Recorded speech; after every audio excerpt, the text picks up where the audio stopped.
Hello YouTube, it's Thomas again and welcome to my 5 most common mistakes that I've seen in a lot of beginner painters and even painters carrying that over to that degree level, or mistakes I've made myself even now as a more developed, experienced artist.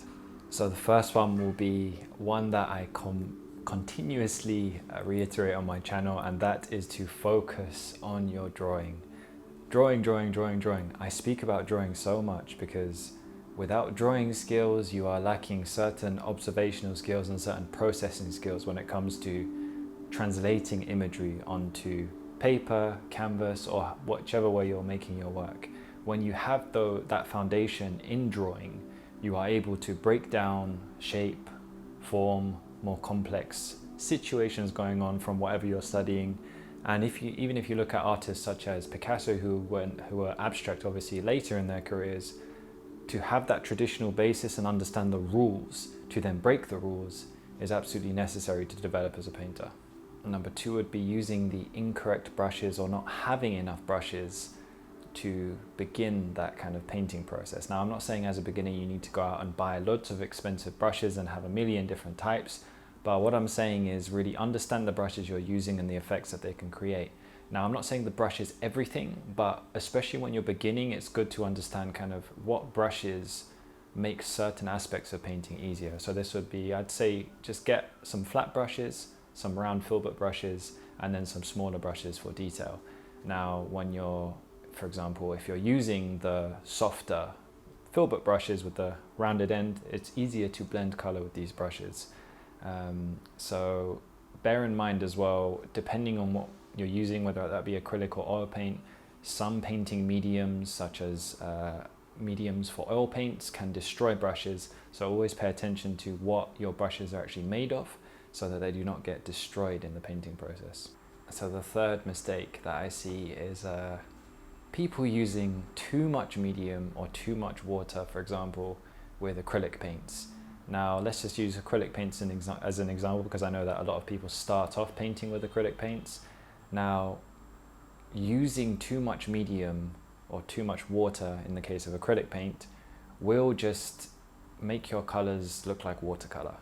And I know that when you start painting, you don't have that confidence with paint. So you've got kind of two extremes when it comes to beginners. You've got, on one hand, beginners that use too much paint and huge blobs on the canvas that they can't control. I'm not saying that using a lot of paint is a bad thing, but when you're a beginner, usually to control that paint is not as easy as someone who's been doing it for a long time. And then on the other hand, way too much water. Some beginners use way too much water when it comes to their acrylic painting, and it ends up looking like a watercolor, but the acrylic paint is not really built to be used with so much water.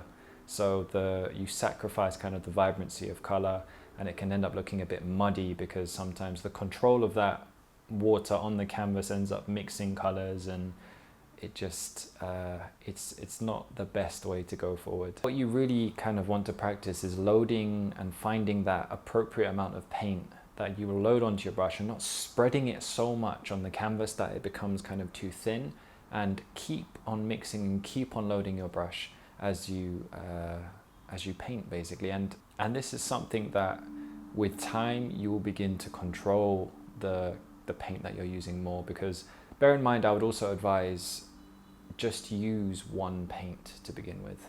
I think if you're going to start up with painting and you're not familiar with paint and color mixing and so on, I would stick with, say, for example, acrylic to begin with, because using oil paints and using acrylic is a very different experience. So get used to one experience and then move on to another experience. Once you've kind of got your head around color mixing maybe, and the load of the paint for acrylic, then if you'd like to move on to oil paints, then I think this is a better way to go about doing things.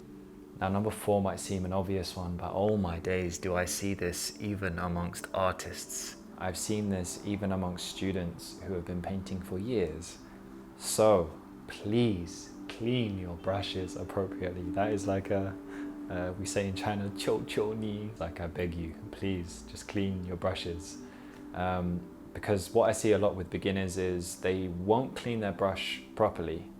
So what happens is, especially when you're going from cold colors to warm colors or warm colors to cold colors, you need to make sure the paint is gone zero paint on your brush.